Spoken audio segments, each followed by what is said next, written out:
l'arche de Noé, après le déluge, vous allez voir deux sortes d'oiseaux. Il y a le bien et le mauvais, comme l'arbre de la connaissance du bien et du mal et l'arbre de la vie, comme Jacob et Isaïe, comme Abel et Caïn. Hein, ils sont tous à cheval, hein, c'est pas pareil. Donc, comme la colombe et le corbeau. Donc, ce n'est pas tous les oiseaux. Ok? Bon. La colombe est symbole de l'esprit d'Élohim. Ok? D'immortalité et de vie éternelle. Donc, il y a la vie dans la colombe. Vous voyez, on parle de la paix, quand même il y a des cérémonies. C'est la colombe toute blanche qu'on met là. Hein, elle apporte la vie, la paix, la réconciliation, hein, l'harmonie, la symphonie et même l'immortalité, comme j'ai dit. Et c'est important de savoir ça. Mais en contraste, il ne faut pas oublier, le corbeau, il se nourrit d'animaux morts. Et là, lui, il symbolise la mort. Il est très courant en Palestine. C'est un animal, moi je suis allé, j'ai vu. Il est partout là, il est dans les coins désertiques là, il est là, ils sont pleins même. Bon, je veux dire, il est, mais ils sont pleins. Et c'est un animal, c'est une volaille qui réfléchit comme un homme. Le corbeau, tu l'as énervé, il va se mettre sur ta maison tout le temps, il te suit partout. D'ailleurs, ceux qui sont dans le recherche du mal, dans la sorcellerie, c'est un corbeau qui se transforme pour espionner. Il y a aussi le hibou, mais le corbeau, il te suit partout où tu vas. Partout où tu vas, il te suit. D'accord? Alors, c'est important de savoir ça. Et puis, il a une habitude de s'envoler sans arrêt, à la recherche de nourriture, dans le but de satisfaire son appétit. C'est un animal qui est très égoïste. Très égoïste. Et ça, c'est le corbeau. Tous les corbeaux sont impurs. Selon Lévitique chapitre 11, vous allez voir, on ne le mange pas. Pourtant, on mange le pigeon. Mais lui, on ne le mange pas. Lévitique 11 nous le révèle, Deutéronome 14 aussi nous le révèle. Il est dit, vous aurez en horreur ces créatures. Des gers, on ne les mangera pas. Hein? Elles seront une abomination. Hein? Les différentes espèces de corbeaux, c'est même écrit. Et ça, c'est important de savoir ça. Okay? Donc, comme démontré dans ce verset-là que je viens de dire, là, cet oiseau est une abomination. Et il est à l'image de Balak. Il est à l'image des comploteurs. Il est à l'image de ceux qui souhaitent la mort parce qu'il se nourrit des cadavres. La mort. Quelqu'un qui t'a ouvert les yeux, qui était très ignorant ou très ignorante, et tu souhaites qu'il décède, qu'il meure. Et pour toi, c'est un soulagement. Tu vois? Oh, comme le roi à Kodesh, hein, l'esprit d'Élohim, descend sur Yeshua. Hein, on voit de même un oiseau hein, qui vient se poser sur lui dans les films, là, on le voit là. Celui-ci est mon fils bien-aimé en qui j'ai mis toute mon affection. Et vous allez voir dans cette dénomination, ils ont pour colombe un logo. Vous voyez un peu ces images-là, que je vais essayer de vous faire comprendre ça. Hein? Mais voilà en fait ce que c'est.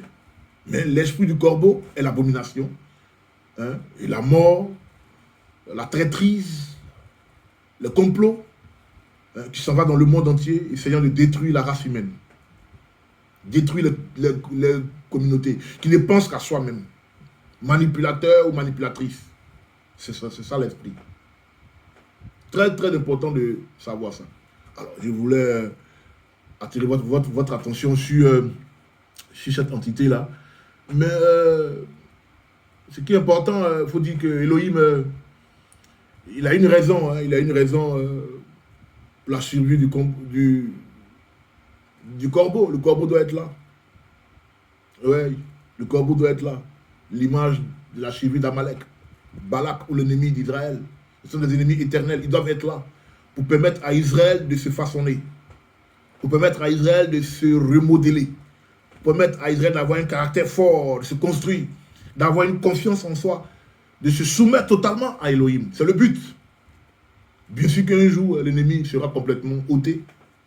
Hein, mais en attendant, c'est dans l'objectif, hein, je veux dire, c'est dans le but de nous rapprocher du Père. Et le Père laisse ces choses-là comme ça. Elohim, il laisse ces choses comme ça. Hein.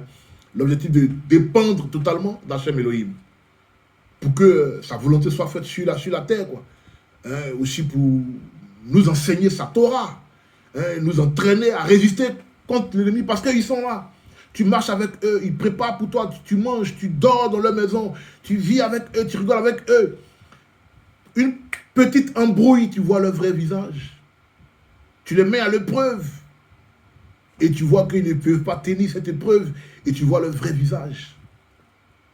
C'est dangereux. On va lire Apocalypse, chapitre 19. Hein. J'ai dit qu'on va mettre fin, mais bon, je suis quand même inspiré. Hein. Apocalypse, Isgalus, Apocalypse, chapitre 19. Hein. On va lire ça rapidement. 19, versets 17 à 18, si j'ai bonne mémoire. Apocalypse 19, 17 à 18. Voilà, qu'est-ce qu'on dit? Puis je vis un ange debout dans le soleil. Il cria d'une voix forte à tous les oiseaux qui volent au milieu du ciel. Écoutez très bien. Venez, rassemblez-vous pour le grand festin d'Élohim. Verset 18. Pour manger la chair des rois, la chair des généraux, la chair des hommes importants, la chair des chevaux et de leurs cavaliers, et la chair de toutes sortes d'hommes, libres et esclaves, petits et grands. Verset 19. Je vis la bête et les rois de la terre et leurs armées se rassembler pour combattre celui qui montait le cheval et son armée. Verset 20. Mais la bête fut capturée et avec elle le faux prophète Balaam, qui, dans sa présence, avait accompli les miracles par lesquels il avait trompé ceux qui avaient reçu la marque de la bête, ainsi que ceux qui avaient adoré son image. La bête et le faux prophète furent tous deux jetés vivants dans le lac de feu, embrasés de soufre. Amen. C'est intéressant ça. Ceux qui l'avaient trompé. Tu n'écoutes pas Moïse, tu n'écoutes pas ton leader, tu écoutes d'autres personnes, tu te fais tromper. L'erreur, elle est humaine. Hein? On a vu avec Corée, l'erreur est humaine, hein? Mais on ne demeure pas trompé. On se rachète pour dire... parce que le plus dur, c'est vrai, c'est ça qui est le plus dur. Où on dit, ah, tu sais quoi, je me suis fait tromper. Oh là là, je me suis fait tromper. Ah, l'oiseau retourne dans son nid, dans sa maison, dans sa communauté. Mais, ici, c'est Apocalypse, là, on est à la fin, là, hein, le jugement. Ça, c'est un langage de jugement. Donc, quiconque demeure dans sa position, bon, ben, c'est ce que je veux dire. Donc, Apocalypse 19, 17 à 18 qu'on vient de lire, là, ça nous éclaire sur le sort des ennemis d'Israël. Ok, les Moabites et les Madianites. De nos temps modernes aussi. Il ne faudrait pas qu'on mette seulement... on avait Ruth, elle est Moabite, mais ce n'est pas tous les Moabites. C'est pour ça que j'ai dit au tout début de la vidéo, même dans l'enceinte de la communauté d'Israël, il y avait des traîtres, il y avait des comploteurs. C'est important de savoir ça. Donc, mais les ennemis jurés d'Israël, les Moabites et les Madianites. Et quand on lit là, dans Apocalypse 20, on voit qu'il s'agit d'une fête, le Shabbat des Shabbatot, qui précède plutôt la fête de Sukkot. Donc cette fête se déroulera à Sukkot, mais les temps où l'adversaire sera complètement détruit. Donc la maison où les gens seront, les pensées noires, les pensées bizarres, c'est fini ça. Les gens qui sont dans la Torah, mais qui ont un cœur noir, ils ne sont pas dans la Torah. Ce sont des menteurs en fait. Ok? Donc la suite de ce passage-là, ça nous décrit comment le faux prophète et Satan, comme je dis, sont toujours à cheval. Faux prophète, c'est Balaam ou Bilam, et Satan, c'est Balak. Comment ils seront traités? Mais pendant ce temps, Elohim va couvrir Israël sous ses ailes, comme un oiseau, hein, qui met ses petits enfants, hein, ses enfants à l'abri, en signe d'amour et de compassion. Est-ce que Isaïe le dit? Isaïe dit quoi? Qu'est-ce qu'il dit? On va lire Isaïe, oh là là, ça m'échappe, non? Isaïe chapitre 35. Isaïe chapitre 35, non? 31. Isaïe 31, verset 5, voilà. Comme des oiseaux qui planent, Adonai Savaot protégera Jérusalem. En la protégeant, il la délivrera. En l'épargnant, il la sauvera. Peuple d'Israël, retourne vers celui envers qui tu as été si profondément infidèle. En ces jours, tous jetteront leurs idoles d'argent et leurs idoles d'or qu'ils se sont fabriqués de leurs mains pécheresses. Amen. Et donc, qu'est-ce qu'on dit? On dit quoi? Israël sera protégé, Israël sera épargné, Israël sera sauvé. Vous voyez? Donc, Elohim permet ces choses-là pour dire, vous pouvez compter sur moi. Vous pouvez compter sur moi. Ok? Comptez sur Elohim, quel que soit le complot, comptez sur Elohim, avancez tout doucement, hein, avancez tout doucement, tout doucement, tout doucement. Et puis, vous allez voir que plus vous demeurez dans la prière, puisque votre langue aussi c'est comme une épée, vous avez fait un vidange, hein, vous êtes transformé par le renouvellement de l'intelligence. C'est ce qu'il faut faire chaque jour. Hein, il faut être rajeuni chaque jour, il faut prendre le vol de l'aigle chaque jour, il faut surpasser les soucis de la vie. Chaque jour, vous allez voir que l'Élohim vous fera grandir. Hein, c'est ce que je pouvais dire pour la parachate. Balak, mais c'est pas vraiment ça, sur ça que je me suis focalisé. Je parle de la vie active, hein, la vie de tous les jours.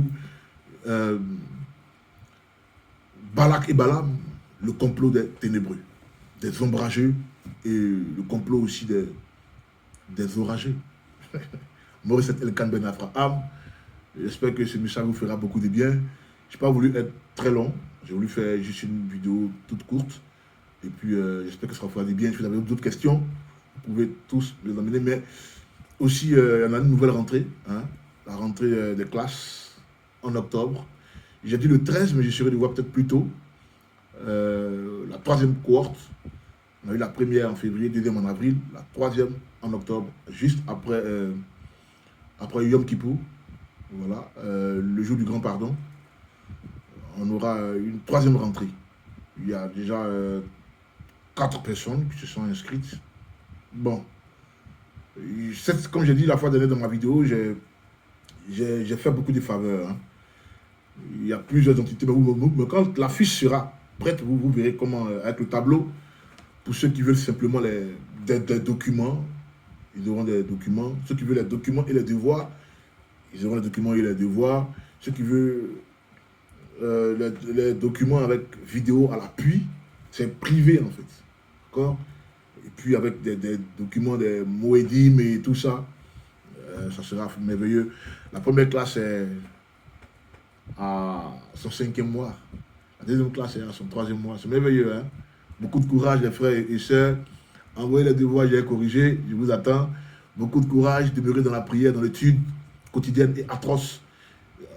Ne badinez pas avec l'ennemi. Vous voyez, nous vivons une période spéciale où les oiseaux de mauvais augure sont en train de planer.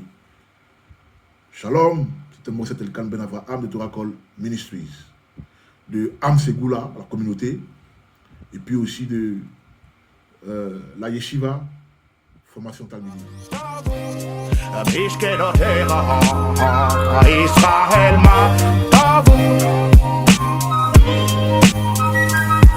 Vani Berof Rastera Havor Veitera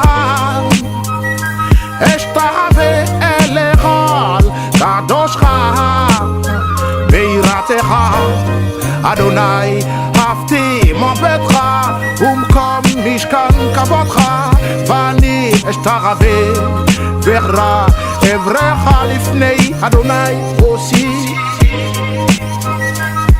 Bani Defilati Lecha Adonai Et Rasson